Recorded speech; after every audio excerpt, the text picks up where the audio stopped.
Welcome back to Kitchen Ambush. We're at a new restaurant this week with a new local chef and a new local secret ingredient that has a great backstory to it. So let's go ahead and get started with the show. We're here at Stoley's in Virginia Beach with one of the area's top chefs. This is Chef David Hanna. How are you doing? Doing good, Mark. How you doing? Doing really good today. So out here early. This is about your normal start time for a day? We're like an hour early. Usually I get here about 9:30, but you know, got here early so we can do this. Very cool. Yeah. So one of the great things, if you haven't been to Stoley's yet, and if you haven't, you're missing out. Or start following them on Facebook and all the social media spots, because he has full creativity on this menu here, and it absolutely shows with the things that you'll see from the pictures you post to even when we walked in with the bacon wrapped meatloaf. I mean, that looked fantastic. So tell us a little bit about your process of being able to come here and be creative. My process of food is I just want to make food that makes people happy. Like food that I like to eat, food I kind of grew up on, tweaking a little bit, throw a little culture, a little ethnicity in there with like little Caribbean, some Southern flair. And I just love putting like all my regular chef jams on different sandwiches, different burgers, different specials. Right. And just like really having fun with everything we do here. And you do. I mean, it's just like you've had things. We were talking about the Lucky Charms ice cream that you made, and all of your flavors and sauces. But you did bring up one really cool piece, is that you're putting all of your regular chef jams. Tell us about for the public that doesn't know this yet. For you guys, if you haven't had a regular chef jam, you have just you haven't completed a kitchen yet. So tell us about those, because that's your own product, right? Yeah. So I started this company probably about 3 years ago. Been selling jams about 3 years. It was really just to make an elevated burger. But then it transcended to all different types of things. It goes well in all foods, from chicken, fish, eggs. If you had a bartender out in Newport News say he uses jalapeno jelly for like a margarita. Oh wow, that's different. So it's truly versatile. It's just a lot of fun to make, and like it helps me expand my creativity. It's great because the whole premise of the show is to showcase local restaurants, local chefs, and local products. But this is one of those rare instances where it's all in one place. Yeah. You're going to be a chef and have full creativity, really do some great things with local products, but you're also making a local product here that, you're right, what I think is really neat about it is that when somebody at home is trying to make a dish or be creative or maybe cook a special dinner for family and friends, just the addition of one of your jams takes it to that next level where they can feel really have a lot of pride and confidence in the meal they make. Yeah. So that's awesome. What's probably your favorite jam that you've created? Probably to me, like the jalapeno pepper jelly, because it's like a good sweet and a good spice, and just so many different things you can do with it. Right. Yeah. And then hearing somebody actually make a martini with it, and like That's a margarita awesome. with it, that made me feel special. I realized I was doing something with that. Yeah, because if they can take it and make a really good drink out of it, and that's the thing about bartenders, they're not just slinging drinks. You've got some really great mixologists in this area. But if you've made something that's balanced enough to translate into that world, that is really special. Now, the other thing that you are really deep-seated part of the community, and you take part in a lot of not just competitions, but really thoughtful and kind of experience-building events. Yeah. And you did one just recently that was fantastic and phenomenal. What kind of inspires you to put those kind of things together, to be a part of those? Honestly, man, just really reaching out to the community, like working with other chefs. You can bond with them, you can learn with them, just kind of showing different people, different areas, like my food, my style, my cuisine. And I just like being a part of things that I know are benefiting the culture. Right, and that's what I think is one of the great and inspirational things about what you do, is there's a lot of ways to be a part of the community, to where you're just kind of, yes, I've done my part, but you're actually just really pouring yourself and your background into it to really bring it to a place where people can leave away not just satisfied from a food standpoint, but really satisfied from just feeling like, you really learned something, you had something to take away. Yeah. Very cool. So tell us some of the things that you put on the menu here that really kind of express what your twist on food is. Probably one of the cooler things is our cheesesteak. My dad is from Philly, so it's my honor to him is making a really good Philly cheesesteak. Now that's pulling something. I put my sweet pepper jelly on, and people always ask what's that little sweetness to it, and that's that. So that's really good. Love jerk chicken. I love the Caribbean culture. Oh, yeah. So like, Beautiful. we do like a really good jerk chicken rice bowl here that I really enjoy. And that's really fun. And then just the regular chef burger, a burger I named after like my nickname, has a tomato jam. It's basically like an elevated bacon cheeseburger. It's really fun. And then a new thing we're gonna add soon is just like, we call it milk and cereal. And just basically all the cereal infused ice creams that you may see on Instagram. Like we'll have variations of them all over the menu. Nice. So now that means they're going to be added to other dishes, or is it going to be a kind of its menu in its own? This is like a menu. So same milk and cereal. You ask what ice cream we'll have back there. Right now we have peanut butter crunch, Cocoa Puffs. You've done cinnamon toast crunch, Lucky Charms. So any other suggestions that we'll take. Oh, there are so many cereals that are coming to mind. Like I'm one of those people that wait for Halloween to come around so that I can get Count Chocula and Frankenberry and Boo Berry, and they're finally back out. Those would be some killer Halloween flavors. Yeah. So if all of us as a kid had our favorite cereals that we always wanted to eat, now you can come here and have them all grown up as ice cream. So I dig that. I completely dig that. So the nickname, where did that come from? How did that start? When I was in college, I used to wear like really loud, crazy like Nike Dunks. And like my teacher would say, you're just like a regular guy, these all loud shoes. So I just took that moniker regular. All my friends call me chef, so I just combined the two. And it's like an oxymoron because you really don't want to be a regular chef. You kind of want to stand out. So it's taking a laugh with it. And that you definitely do. You stand out. The flavors you do, they're not subtle. There was the habanero sauce on there that I saw up front. You're making sure that when people come, they're going to walk away going, I will remember that meal. Yeah. Very cool. Well, the premise of the show. The biggest thing is you're going to cook something with a special local mystery dish. And I'm going to grab our super secret box here. And cool story behind it, we were just out at Cromwell Farms doing a Fun Food Friday on a Tuesday, so I think we called it Tasty Tuesday.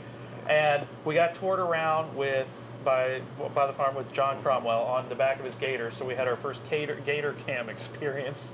That was fun. And we got to pull some things out of the ground.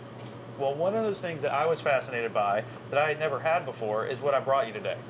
So inside the kitchen ambush box, we have a white sweet potato. I never even knew there were white sweet potatoes. I didn't either. I had never heard of these things. I had to ask John. I was like, what? I don't understand. I mean, it has every bit of a look of a sweet potato. Yeah. But he said one of the things that are cool about them is their texture is more like a regular mashed potato, but you still have the sweetness and flavor. So you truly have a mystery ingredient today that you've never seen before. And you can't get any more local, you can't get any more fresh than something literally brought out of the ground here in the area. Cool. So let's go ahead and start getting cooking. All right. Cool. So now I'm sure you've used, especially with the southern roots, used sweet potatoes before. Yeah. Are you fond of sweet potatoes? I enjoy sweet potatoes. I actually made sweet potato ice cream once. Oh, but that was good. Love it. Nice. Love sweet potato hash. Sweet potato pie is great. So I'm all for, like, I truly love, like, the fall root vegetables that comes. Sweet potato is definitely one of them. The butternut squashes. Yeah, love butternut squash. Love acorn squash. So versatile. Yeah. You can make anything from sweets to entrees to desserts with those kind of things. And, Danielle makes a sweet potato pie for me because I'm not a huge sweets person, but that sweet potato pie and a ginger snap crust. Nice. That's out of bounds. With some, of course, some, I think she used chili pepper roasted pecans on top. So I'm always good for that. Now, when you look around the kitchen here, everybody kind of sets things up their way and what means something to them. You have a ratatouille in here. Yes, that is so shout out to Little Chef. It's like my favorite food movie. It really is. Yeah. If you haven't seen Ratatouille is a Disney Pixar movie where a rat, that's basically named Ratatouille, and they call him Little Chef, helps a chef in France learn to cook and really starts to run the whole restaurant. It's a great movie. Yeah, and the funny thing is, like, I've tried to make ratatouille, and I don't really like the dish, but the movie's great, though. Yeah, the movie's great. The dish is different. Now, I can, thinking about some of these root vegetables we're talking about, that'd be fun in kind of a ratatouille-esque type setup. So what are you thinking about with these potatoes? Being that it's early and that I have not had breakfast, I'm going to do, like, a nice little hash. Oh, you can't go wrong with that. Yeah, so I'll probably do a little hash. I have some jasmine rice that's kind of been cooking up since this morning. Right. And then throw some herbs in it. and a little pickled slaw that we have that we make in house. Cool. Is any one of your jams going to make its way into the dish? Possibility. Possibly. Possibility. We might get to see one. Let's see. So what else have you been up to with, you know, you're talking about getting the jams out into some more areas and things like that. How is that business coming along? It's coming along. Just reaching out to more people and like meeting people at these events I do and talking about the business, talking about the jam generates more interest. Nice. So, and then I'm working on some newer-ish products that I want to test to hopefully draw up and add to the line eventually. Oh, that'd be awesome. What's the newest flavor you put out? I literally just got some ghost peppers and some habanero peppers the other day, and I'm gonna see if I can get like a really, really hot jam going that's more spicy than sweet. Oh, that'd be fun. So that should be fun. All right. That'd be a good time. So now you've pulled out you've got the potatoes diced up. Yes. You've got some onions out. So I have some potatoes, some onion, probably throw a little corn in there. Nice. Some dried chives, cilantro, and a nice little sunny side up egg to be the finish. Yeah, there's nothing wrong with this at all. Yeah. Pull these eggs out. So what kind of events do you do here at the restaurant? I think you mentioned live music. Live music we have every first Thursday of every month.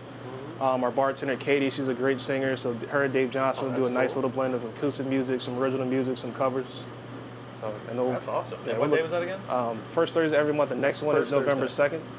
So coming up in a couple weeks. So that gives you a great opportunity to come out and hear some excellent live local music, but then also try the dishes on the menu. You're going to have something special on the menu that night? Always, yeah. Oh, of course. I mean, at the very least, come out for the ice cream. Oh yeah. The cereal ice cream. I mean, that stuff's bomb. Now you mentioned you do some, some things to really make sure that that flavor is there in the ice cream. You said you steep it longer. Yeah, so I'm a decent tea drinker. So one of the things that I like about tea is like the stronger the flavor, the longer the tea sits in there. Yeah. So I do that with the ice cream. So I'll make my ice cream base, and I'll just kind of let it steep in there for about like 3 or 4 hours. Some cereals take on it more than others. Right. So I just let it sit and then strain it all the way out. So that's how you get that strong flavor. Instead of like just throwing the cereal in the ice cream, the cereal stay, it's just ice cream with some cereal mixed in. Yeah. So you got some oil in the pan, and you're getting it screaming. You got it real nice and hot. Nice and hot. And now you're gonna put everything, the potatoes and onions going. Yeah. That's a good smell. But when he was telling me about those potatoes, I had to try one, and before we even came in, because I had never seen it. So of course I go trying this potato, and had no idea what to expect. I mean, it was sweet, but it had that really creamy texture to it. It was literally like eating butter, in the form of a potato butter. It's good stuff. All right. A little salt and pepper in the pan. Yeah, and nice and roasted. Right. So what's the next event you're going to take part of? Right now, nothing is on the horizon that I can speak of right now. So you got a little lull before the storms? A little lull, but right. I haven't been asked to do too many, but we'll see. There'll be probably some early in the year next year. Yeah. First quarter of the year, you usually start to see a lot of them pop back up again. Yeah, so it's nice to have that break, because the holiday's really busy for you? Yeah, it gets really busy. Cool. Yeah. Do you do catering out of here? We'll do some private events here. Cool. And then I'll sell some cheesecakes, do some jam baskets and stuff. So. All right. So are you making the cheesecakes here? Yeah, making cheesecakes here. So not only are you cooking amazing entrees and making the jam, but you're making cheesecakes too? Yeah. Nice. Do you ever go kind of crazy off the range and do a wild cheesecake flavor? Not too much. I try to keep it simple. Most crazy. I like the layered cake, so I'll do maybe a yellow cake in the middle and have chocolate cheesecake in between. So, nice. So there you go. Like Another piece for your holidays as you're getting ready is that you can get an amazing cheesecake made by the chef here as well as for your private parties here. So don't miss out on a private party here. And especially when I was out front. Now you said these were here before, but a lot of the ceiling tiles are painted. And they have beautiful paintings on a lot of the ceiling tiles, so when you have your private event here, I mean, that just sets a great ambiance. So, all right, so now a little butter's going in the pan. Now some of the sugars and colors are coming out of the potatoes. Yeah, and then I'll add a little bit of corn.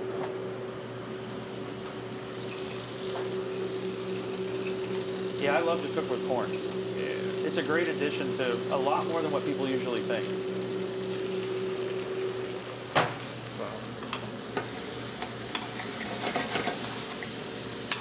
want to get it nice and roasted, get a good char and all of it. Right.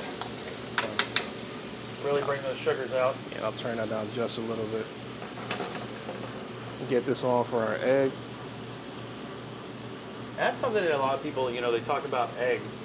You know, everybody kind of has that particular egg they like, but a lot of people I don't think really realize what things like sunny side up and over medium and Oh no, they usually don't know what that means. No. But they're too afraid to say, all right, I just want it runny. Yeah, that's all. Yeah. But that's some totally people- okay for somebody to say. Some people, the eggs are like either hard, runny. They don't really know the in between. Yep. I'm more of an over medium person myself. It's just runny enough, and then everything's just enough cooked. But the white's nice and cooked, Yeah. and you don't end up having that kind of gelatinous feel to it. I'm a big poached fan. I like a good poached egg.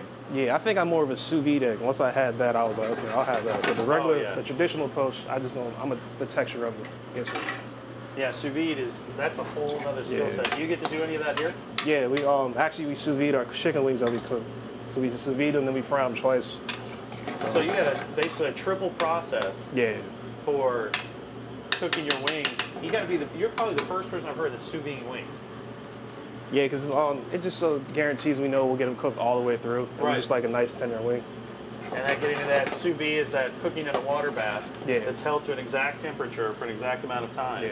That's a smart way to do it. Yeah, and it's not as hard as some people make it think. They made it a lot more home efficient. Right. So before, instead of like you had to have this big old Lexington, Oh, yeah, now you it's can do a huge. lot more smaller. I remember doing them out of a cooler.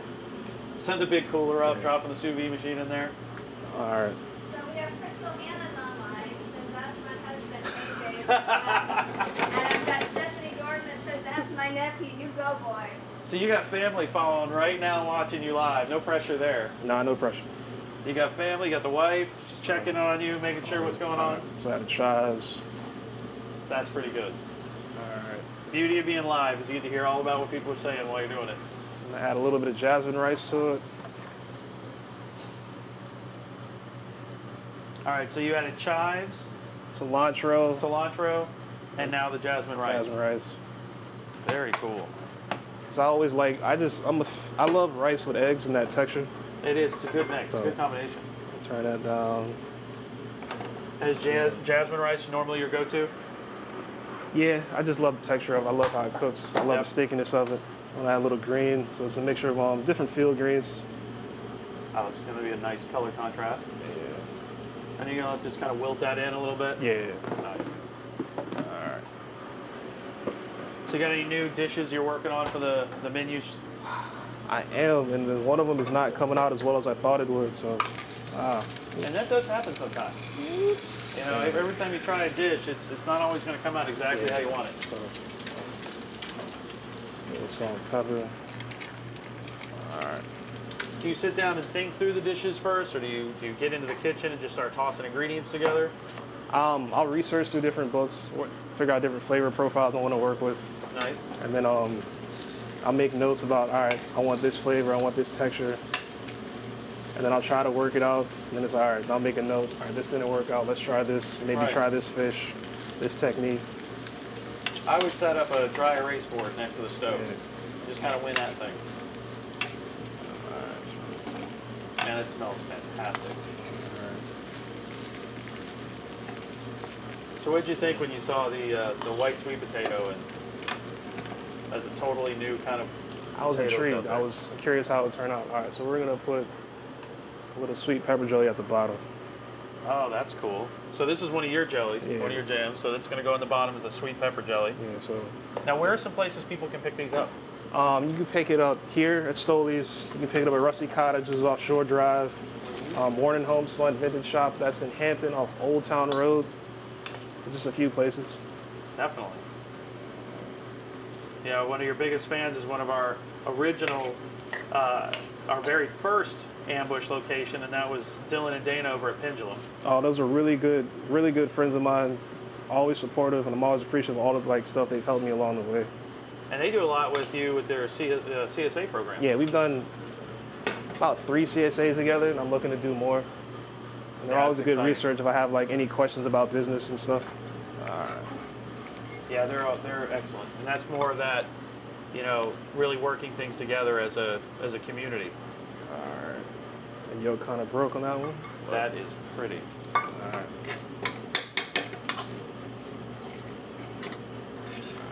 It's your breakfast. So you got the pepper jelly on the bottom. Pepper jelly on the bottom. So the roasted white sweet potato, little roasted corn, onions, little chives, cilantro, just little field greens, and a little sunny side up egg for you. So you've got sweetness, you've got heat, all of its very natural flavors. Yeah. And then you got that nice kind of runny egg on top to just bind it all together. Yeah, add a little richness to it. Let's try some food. All right. Sounds like a good plan.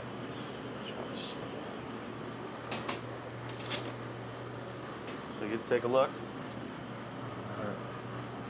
All right, here we go.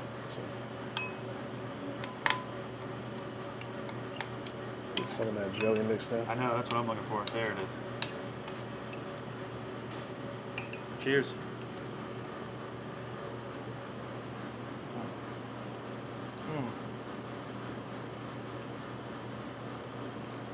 That's good. That is outstanding. And what's killer about it, it's a great breakfast dish because you get, a lot of times with breakfast we eat things like danishes and cereals and things like that are sweet. So it's got that really nice natural sweet, not that fake sugar sweet. Yeah, yeah. But then that pepper jelly on the bottom gives you just that little zing of heat, and the egg on top is a perfect call. Yeah.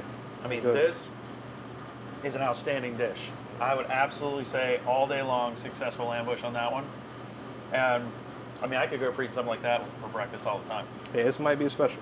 that is an awesome one. I'm going back in on that one. That pepper jelly, man. What all goes into your pepper jellies?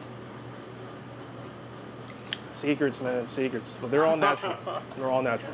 So Mark Frank is on with the, is it Wizard Bugcat? Oh, Sparking Wizard Bug Shopping, Mark? Yes, he's shouting out to you right now. Appreciate it. You got everybody watching you today. Appreciate it, man. What's going on, guys? Good to see you. Glad you're watching. So, yeah, man, fantastic use of the potato. What do you think of that potato? I think it's really good. I'll definitely making a trip out to get some. I mean, it's different, but I could see it fitting into just about any kind of like, I could see that going into a white sweet potato pie. Yeah. And then also see that going into things like hash and roasted potatoes, just to get that other elevated flavor profile. Yeah. Cool, man. Well, this has been a lot of fun, and I can't wait to sit down and continue to eat this for a while. So, this has been another great kitchen ambush with Stoley's with Chef David Hanna. Like I said, if you have not come, number one, this is a multifaceted one. If you haven't followed them on all of their social media, Instagram and Facebook, what are your Instagram and Facebooks? David Regular Hanna on Facebook. Follow Regular Chef on Instagram. Regular Chef Jams on Instagram and Facebook. Stoley's on Facebook. Stoley's VB on Instagram. I think that's about it, though. You know, and then once you've done that, and you're going to get all kinds of hungry after seeing all of that, then you got to come in here, eat some of his food, and then take home some of those amazing jams. Like I said, the pepper jelly was the thing that just put this whole thing in perspective and brought it together. So put that together, get that while you're here, go home, cook some food, put pictures all over Facebook, tag all of us because we want to see what you make with it all. But, you know, more importantly, continue to support the local restaurants and chefs. Because as long as you're coming out, you're supporting the local restaurants and chefs, you get to keep doing what you do, and we all keep being able to be fed. You know, you're going to be able to we're going to take trips for local farms to see things, and of course, we'll see you all next year in different events. Awesome. Yeah. So tune in on YouTube. That's youtube.com/kitchenambush. Hit that little subscribe button, and that way you'll be the first to see everything that we're doing. And you know, if I challenge you to do anything today, eat at a local restaurant, thank that local chef, and pick up a local product. We'll look forward to seeing you next week on another Kitchen Ambush at a new restaurant with a new chef. Who knows what the mystery ingredient will be? Maybe this guy's going to help us out with that. But otherwise, I'll see you next week. All right. Dude, that was good, man. Thank you, man. That was really good. Let me give you all another one for the plate. Oh, yeah, because Ilse's chomping at the bit now.